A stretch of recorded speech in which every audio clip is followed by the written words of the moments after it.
Donc aujourd'hui, on va fabriquer une porte. Pour fabriquer une porte, en premier lieu, on va prendre des popsicles. On va avoir besoin de 4 popsicles. On va essayer d'en prendre quand même des relativement droits. C'est pas nécessairement dans toutes les paquets qu'on va réussir d'en trouver des droits. Une fois que vous avez choisi ceux que vous avez besoin, juste assurer qu'ils ont la même épaisseur et qu'ils ne soient pas nécessairement non plus tordus. On va en avoir besoin de 4 parce qu'habituellement nos corridors vont avoir 2 pouces de large.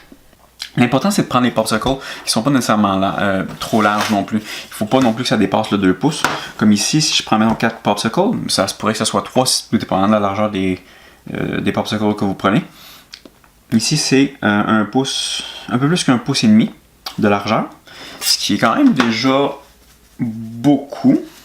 Juste voir avec ma figurine. Comme même 3 popsicles pourraient quasiment faire l'ouvrage, mais juste pour être sûr, on aime mieux que quand même que ça paraisse bien, on va en mettre 4. Donc la première chose à faire, ça va être de les coller tous ensemble.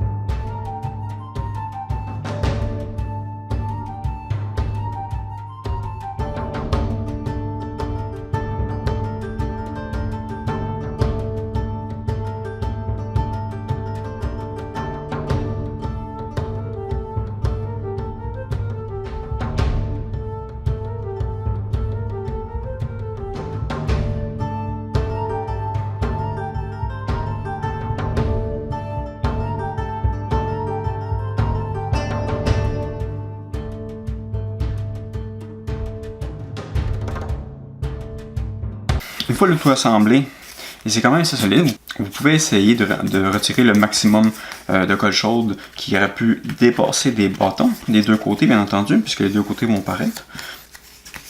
Par la suite, la seule chose qu'on va avoir besoin, c'est de prendre notre paire de ciseaux, découper.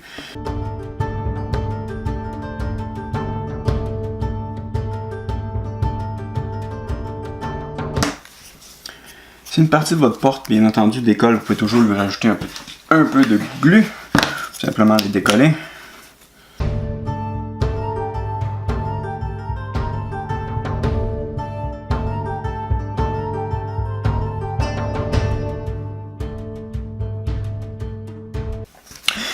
Certaines personnes aiment mieux faire des portes avec un haut rond. Personnellement, j'aime mieux les faire carrés.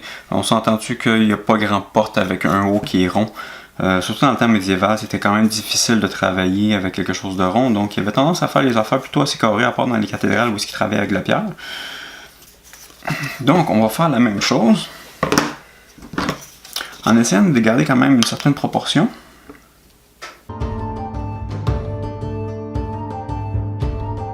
Donc une fois votre porte coupée, ce qu'on va faire, c'est qu'on va faire les renforts sur les côtés, en utilisant les bâtons d'allumettes.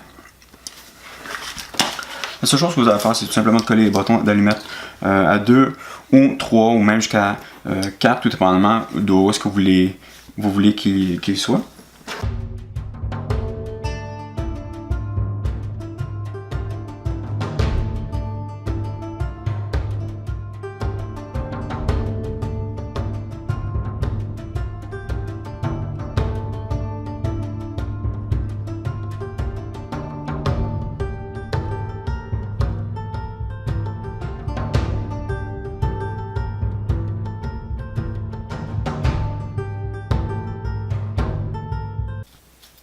Une fois la colle séchée, vous découpez les bouts de bois qui dépassent.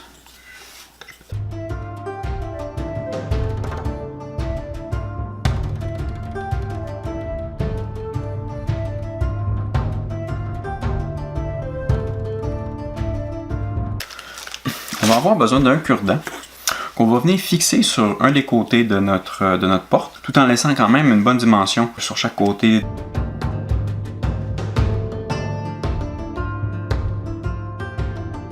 Une fois notre cure-dent collé, on va prendre un bâton d'allumette, on va le découper.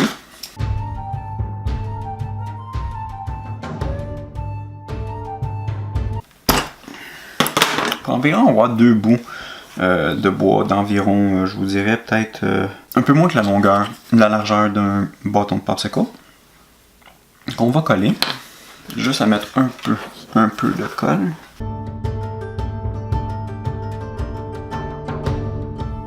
Juste bien s'assurer de les coller sur le côté opposé du cure-dent, vu que ça va être nos poignées. C'est ce qui va nous servir de poignée. Et le cure-dent, c'est ce qui va nous servir de penture. Donc, c'est rare qu'on voit une porte avec la poignée sur le même côté que la penture. De l'autre côté, on va faire la même chose, environ à la même hauteur.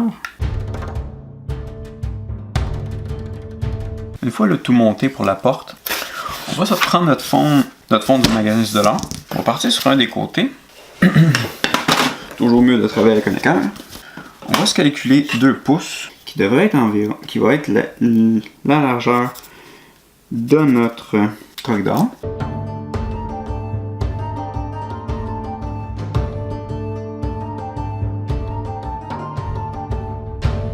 On va se laisser 1 pouce de haut.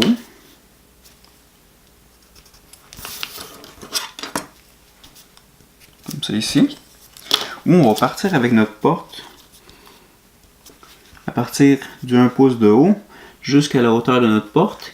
Et à partir de la hauteur de notre porte, on va se laisser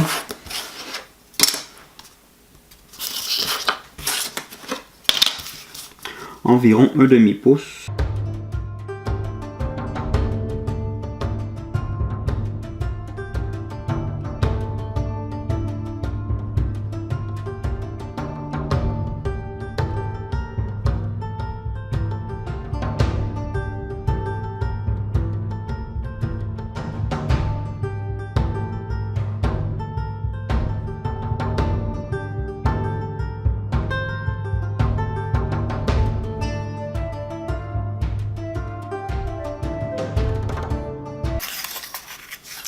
On va en faire un deuxième exactement pareil.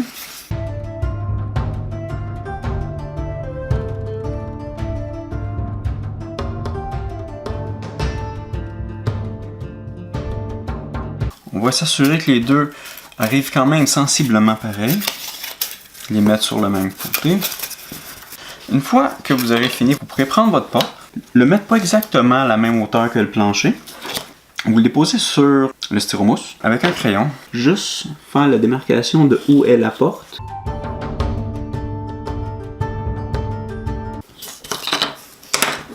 Découpez où votre porte devrait aller.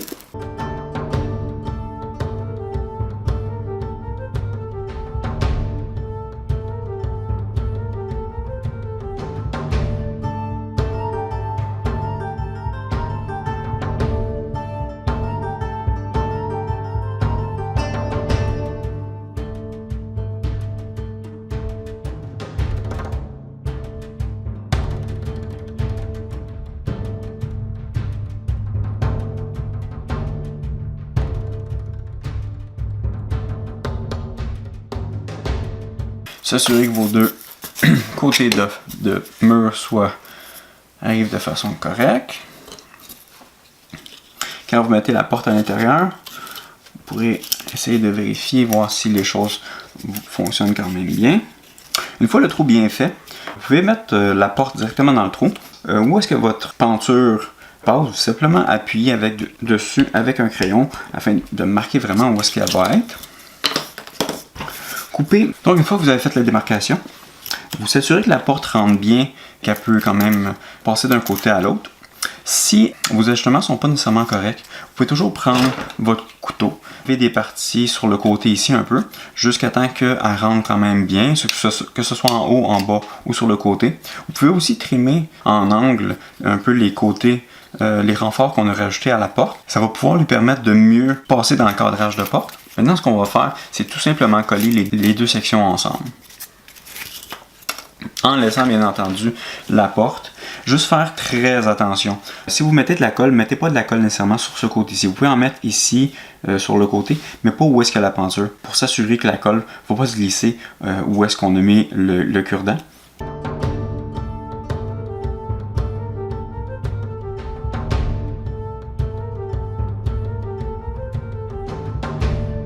Une fois la chose complétée, ce que l'on va faire, c'est pour ajouter l'effet, c'est qu'on va enlever les deux côtés du papier du styromousse.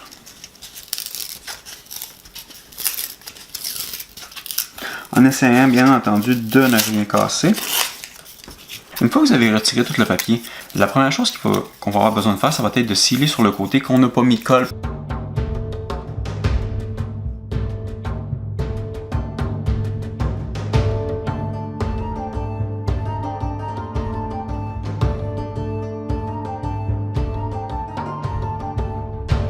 Une fois ça fait, c'est là qu'on va commencer à faire la peinture. La peinture, ça va être assez simple. Premièrement, on va couvrir tout ce qui est fonte avec notre mélange de Mod Podge. L'important, ça va être de ne pas couvrir la porte. Le Mod Podge, sinon, on va rentrer dans toutes les cavités du bois. Vont littéralement masquer toute la texture qu'on va pouvoir aller chercher. Une fois que la couche de Mod Podge est enfin sec, ce qu'on va commencer à faire, c'est précisément à peu près la même chose qu'on a fait pour les modules. On va peinturer tout ce qui est le cadrage de porte avec le bas de la porte, avec un gris, le même genre de gris qu'on a utilisé pour les modules. La porte, on va tout simplement la peinturer brune. On va commencer en premier par la porte, pour lui donner aussi sa propre couche de fond.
Une fois notre peinture de la porte sèche, on va pouvoir commencer à faire notre dry brush.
Donc, pour peindre le cadrage, on va utiliser du dry brush comme on le fait pour les modules.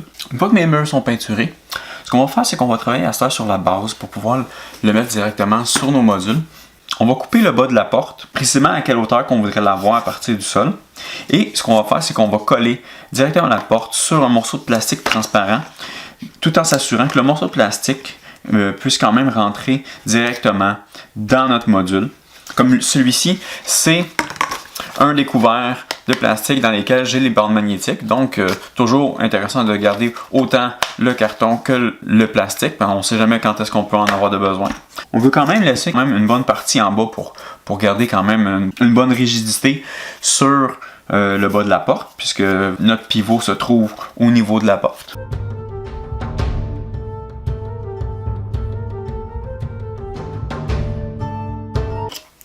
Une chose à se rappeler, pendant que vous êtes en train de couper le bas de votre porte, juste vraiment vous rappeler que du côté de la peinture, vous allez avoir votre cure-dent qui va dépasser. Donc, c'est normal que votre couteau ne peut pas nécessairement le couper.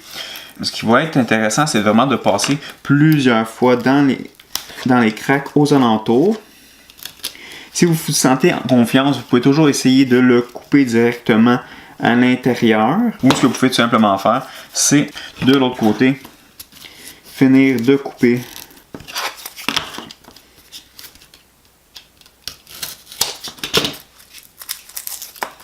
tout simplement dévisser, enlever la section du bas. Donc on garde une bonne partie de la porte. Ce qu'il va rester à faire, c'est tout simplement de couper notre restant de cure-dent. Une fois que vous aurez amené votre porte à la hauteur que vous la désirez, tout ce que vous aurez à faire, c'est donc de prendre votre morceau de plastique. On va le découper. Donc ce qu'on peut faire, c'est tout simplement vérifier, bien entendu, que la porte passe bien dans nos corridors. On va découper ce qui dépasse. Une des choses importantes avec le plastique, ça va être de s'assurer qu'elle ne dépasse pas le 2 pouces de large si on veut pouvoir la mettre directement dans un corridor. Donc on va découper une section très droite qui va nous servir de côté pour mesurer notre 2 pouces. Ce que vous allez faire, c'est tout simplement... Une recommandation, c'est de ne pas nécessairement mettre directement la colle chaude sur le morceau de plastique, mais en dessous de votre porte. Le temps que vous appliquiez la colle sur en dessous de votre porte, elle va avoir eu le temps de refroidir un peu, ce qui va tordre un peu moins le plastique. Essayez de le mettre à peu près dans le milieu pour une meilleure stabilité. Bien entendu, faites attention pour ne pas vous brûler comme je suis présentement en train de le faire, malheureusement.